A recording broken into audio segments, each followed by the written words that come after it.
Urea దొరకట్లేదు. రాత్రంతా వేచి ఉన్న పగలంతా బారులు తీరిన ఒక్క బస్తా పుట్టడం లేదు. వ్యవసాయ కేంద్రాలు, రైతు వేదికలు, ప్రభుత్వ గిడ్డంగులు అంటూ రైతులు కాళ్లరిగేలా తిరుగుతున్న యూరియా మాత్రం దొరకట్లేదు. దీనికి కారణం కేంద్ర ప్రభుత్వమే అంటూ రాష్ట్ర పెద్దలు విమర్శిస్తున్న రాష్ట్ర ప్రభుత్వమే అని బీజేపీ నేతలు కౌంటర్లు వేస్తున్న రైతులు మాత్రం తీవ్ర ఇబ్బందులు పడుతున్నారు. మరి ఈ కష్టాలు తీరేదెప్పుడు?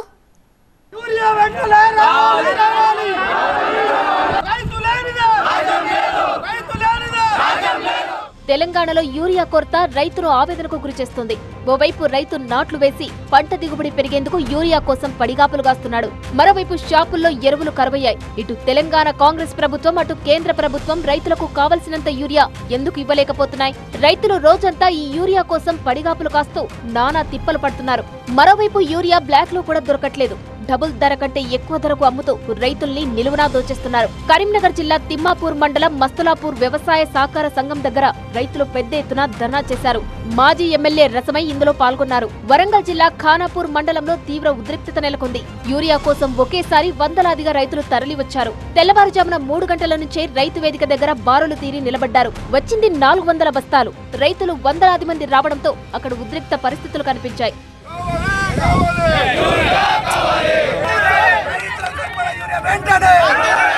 పెద్దపల్లి జిల్లా సుల్తానాబాద్ మండలం చిన్న బొంకూరులో రైతులు వ్యవసాయ కేంద్రాల వద్ద పడిగాపులు పడుతున్నారు.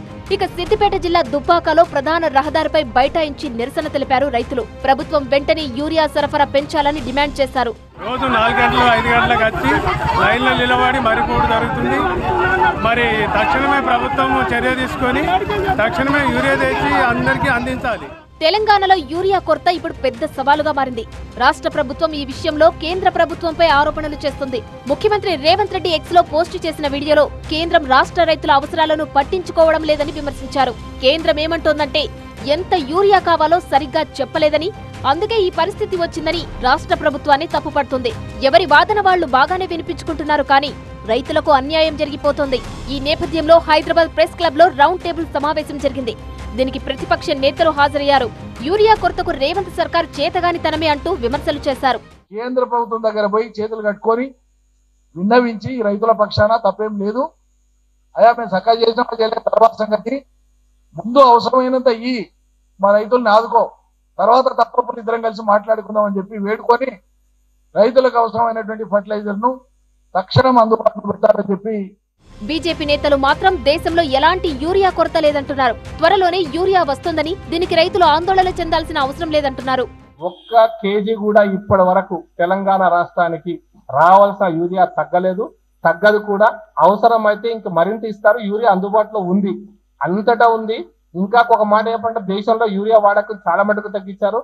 తెలంగాణలో కూడా గత ప్రభుత్వం ఇచ్చినటువంటి రిపోర్ట్ ప్రకారం యూరియా వాడకం తగ్గింది. కాబట్టి యూరియా మనకు అందుబాటులో ఉంది.